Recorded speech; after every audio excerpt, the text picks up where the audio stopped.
Good day. I have in front of me some NES games. Nintendo Entertainment System games.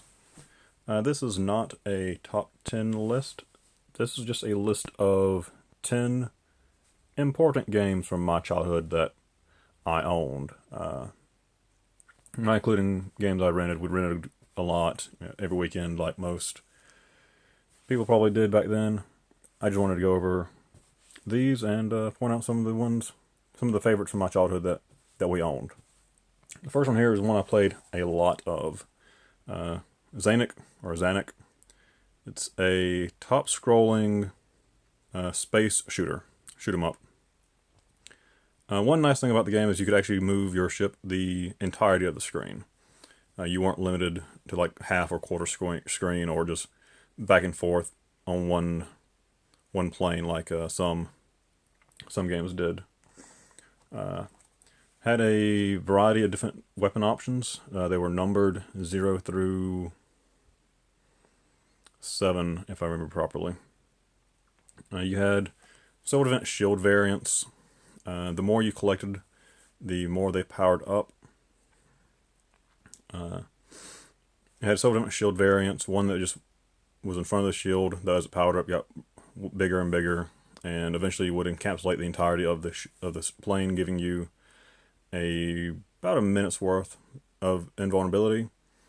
Though after the timer ran out, you went back to your basic weaponry. All the different weapons had limited ammunition, except for your basic weapons that you started off with, and the basic weapon upgrade, which, if you upgraded it far enough, was pretty good. Went from like a blue energy ball to double energy ball to a large energy field that fired out, and it fired in all directions. The other weapons were more limited in the directions they fired, but they're all different variants of energy beams or balls, or one was actually like a flash bomb that destroyed all non-bosses on the screen, including ammunition, bullets and stuff, missiles being fired at you. One of the best was number 7, which was rapid fire, and it too would destroy incoming enemy munitions, which is pretty nice. The game is actually quite difficult, and when you think about it, its difficulty would shift based on how well you were doing. It's one of the few games that actually had that in it. You would experience more enemies, and even later enemies could show up earlier on in the levels if you were doing well. This one, Mike Tyson's Punch-Out. Now later, there were some issues that came up, and Nintendo switched from Mike Tyson's Punch-Out to just Punch-Out with Mr. Dream. But I was lucky enough that we owned the Mike Tyson version, which is always great, having to actually go up against Tyson in the Dream fight after you've beaten everyone else. I have beat this game, but I've never beat Tyson. There's a code you can jump straight to Tyson. I keep meaning to do that in practice and actually beat him one of these days. We'll have to see. The game does not have save states or save slots in it. You would give you a password at every circuit, I believe. And there are 3 or 4 different circuits you'd have to play through, with Tyson being the dream fight after you've beaten all the circuits and gotten the different titles. This one, The Adventures of Value Billy. This game is extremely difficult, though very fun. It has 3 different game layouts as you play through it, 2 different types of levels. One is, think like Double Dragons, the like isometric camera angle where you can walk around the screen. It also has driving stages where you drive forward and road curves back and forth as planes and other vehicles try to kill you, and shooting stages. Now, these stages, you could either use the normal controller, or it could be the light gun, depending on which game mode you put it on. The light gun, I think, was better typically, though you could easily use the NES controller fairly well and move the reticle around the screen and do pretty good with it. I've never beat this game without using the Game Genie. I did use Game Genie, I did beat it, and even then, with infinite lives, it is extremely difficult. Actually, I think Invulnerability was one of the codes I used, and it was extremely difficult to get through the game. Because the enemies just have so much life. In this game here, Ninja Gaiden 2. I've beaten the first one and the second one. I've not had a chance to play the third one. But this game is extremely good. I really enjoyed the game. It's difficult but doable. Side-scrolling stages, weather effects, platforming, combat, secondary weapons. All really fun. And a good story, and actually has cutscenes. Which, you know, for NES games, having a cutscenes and story is quite rare. Cutscenes for the story to tell the story. It was very well done. I enjoyed it greatly. Chip and Dale Rescue Rangers. Side-scrolling game with a few top-scrolling parts as you had to climb up. Either like telephone poles or climb up through the trees. But primarily side-scrolling with different levels on the same, different heights, you know, platforms and stuff to go through. You would throw, as the picture shows, you could find like fruit, apples, boxes and stuff. And that was your primary, really the only way you could attack the enemies is by throwing things at them that you picked up around the stage.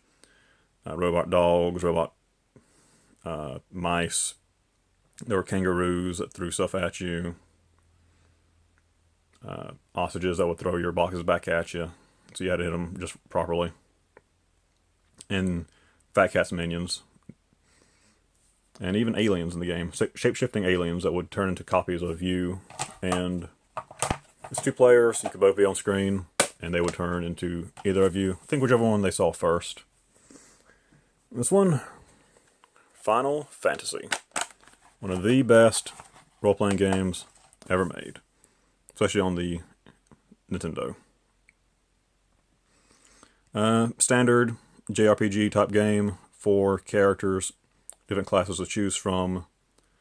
Fighter, Thief, Black Belt, White Mage, Red Mage, Black Mage. Go through, collect, buy, find different weapons, armor, and spells. Overworld and dungeons had random encounters that would go into a turn-based combat system. Everybody's familiar with that type of system, I'm sure. At least, you know, anyone who knows RPG-style games, JRPG-style games.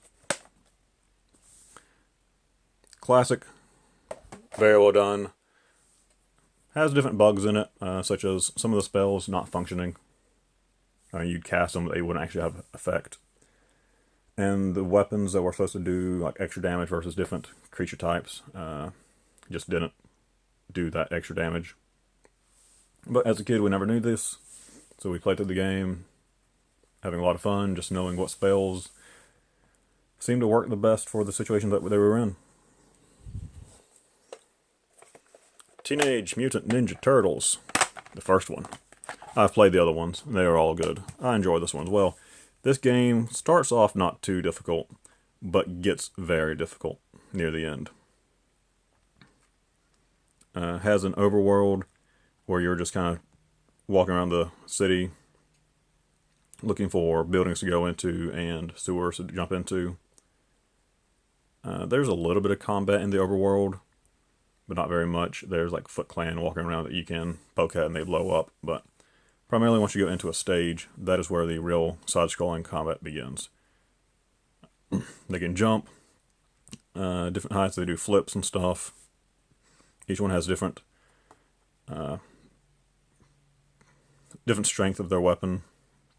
Like Donatello's does the most damage and has the best reach. Leonardo, Raphael, Michelangelo, their weapons are faster, have an arc to them where Donatello's is just, you know, straight up or straight down, straight forward, but no arc, so you might have to jump and attack or crouch and attack to hit certain enemies. You can pick up different power-ups, different secondary weapons, I should say. Throwing stars, boomerangs. The second level, the dam, is a water stage, and most people find it pretty difficult to do. I usually get through the area. Not as a kid, I had a lot of trouble, but I eventually learned out the trick to it, and it became fairly doable. I won't say easy, but medium. In this game, Zota 2, The Adventure of Link. There are people on both sides of the argument about this being a good game or a bad game. I enjoy the game. Always have. I actually played this one before I did the first one. This game is a side-scroller. The first game is top-down. This game you actually have experience points and level. And the items you acquire are more basically keys that unlock certain areas. Like the hammer will let you destroy boulders in the overworld to reach new locations. The lamp will light up caves so you can actually see versus just being pitch black. You could see yourself and where holes were, but you couldn't really tell where the enemies were very easily. Maybe their feet on the ground, you could see like where they are standing if you had a good eye, but you couldn't see who the enemy was or what they were. And some levels that could actually just kill you if you're trying to play blind fairly easily, especially with bats flying around knocking you out of the air into holes. Yeah. You had magic, life, and weapon upgrades as you leveled. And you could also find potion or magic potions that would increase the amount of magic you had, where your magic level decreased the cost of your spells, like shield and fire and such. Increasing your weapon level, increased your attack damage, and increasing your life would decrease the damage you would take. Whereas finding heart containers would just increase your life bar. So, two ways with that. And we have the WWF WrestleMania Challenge by LJN. A lot of people give LJN games. LJN is not known for making a lot of great games. I enjoy this one. It is fairly basic. You're in the ring, running around trying to body slam and punch each other or drop kick. You can go up the turnbuckle to jump off, though you rarely ever actually hit your opponent that way. One of my favorite ways to win is actually to use Ultimate Warrior. He's the only one in the game whose body slam puts distance between them and the opponent. Versus being slammed at your feet, you actually hurl them far away from you. And if you're near the ropes, you can throw them out of the ring. And then get outside the ring, beat them up. And when it gets to like 8 or 9 count, jump back in the ring and they'll be counted out. So you'll just advance from a count out victory. You can also do that in the tag team format. The second player can go over and beat up the computer player when they get thrown out and keep them out that way for the 10 count. So, getting the pin was kind of difficult. You had to deplete your opponent's energy meter and just hope that they got pinned. This game, I see a lot of people paying. I greatly enjoyed Dick Tracy as a kid.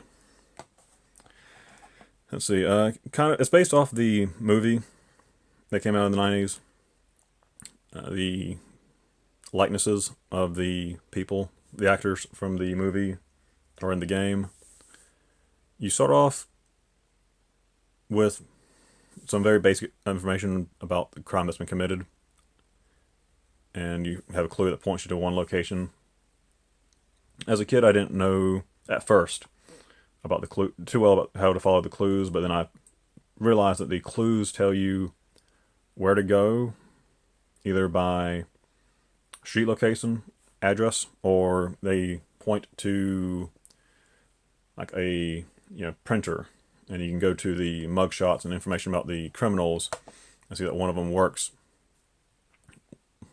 I guess like footprints in green printer's ink, and you can go to the mugshots and look.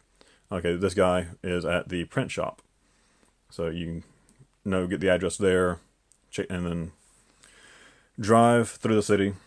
The controls for driving the car are pretty straightforward, though a lot of people seem to dislike them. Mostly I think because it's easy to miss your turns, and in the car chase, you got to be fairly careful.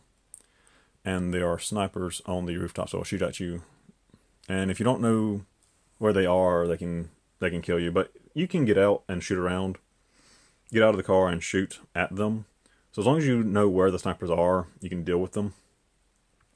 And then when you go to a building, it turns into, from the top down, driving through the city into side-scrolling, where you can punch and shoot. And if you actually shoot an unarmed person, they're all bad guys. But if you shoot one of the ones that are just punching at you, you actually lose health. You're allowed to shoot the ones with guns just fine, and you have to box the ones with outguns. I thought it was a good dynamic. I enjoyed the game. And you actually have after each case, you get a code to restart, case 2, case 3 from the start without having to play through all the cases again. And input those, it's like a bank vault or safe code. You actually go to a safe and you start turning the dial.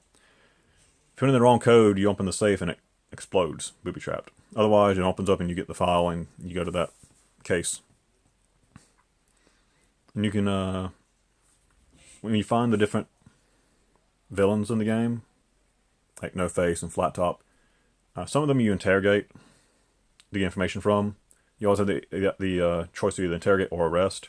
If you make the wrong choices, like just arresting somebody without evidence, you get scolded by the cop and I think lose a life. But once you find out all the clues and interrogated the right people, you can then arrest the final person. You can play the levels in any order, the buildings in any order you want, but the clues follow you in a linear path that you're supposed to take. Some of the buildings are empty. Some of them have levels with no payoff. And some of them have the levels that you need to get the clue or to find the villain at the end.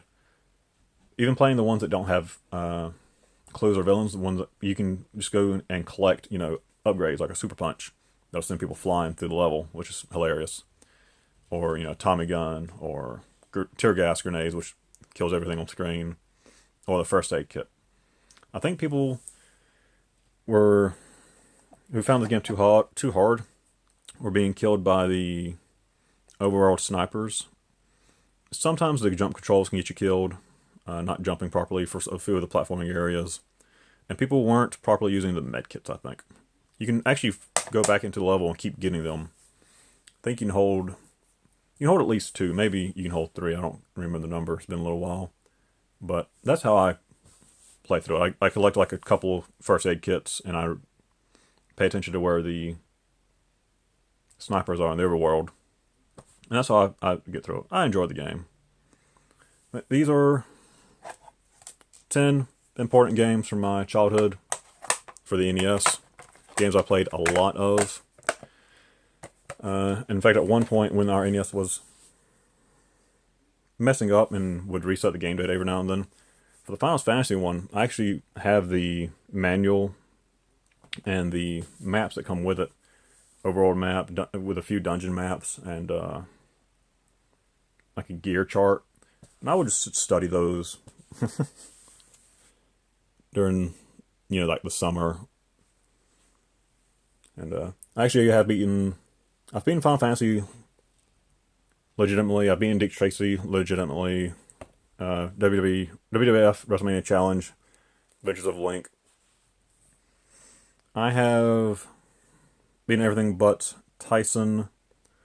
Zanuck, I have beaten with the game Genie several times, and once have I played through the entirety of the game and beaten it. It gets pretty rough at late game.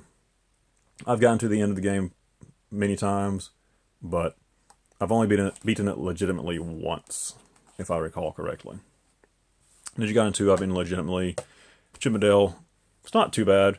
It can be difficult until you learn the levels later on and get a little practice at it, but I enjoy the game a lot, played it a lot, I've beaten it multiple times. My ability I cannot beat legitimately. It is rough. It is a rough game, but I really liked it. Ninja Turtles.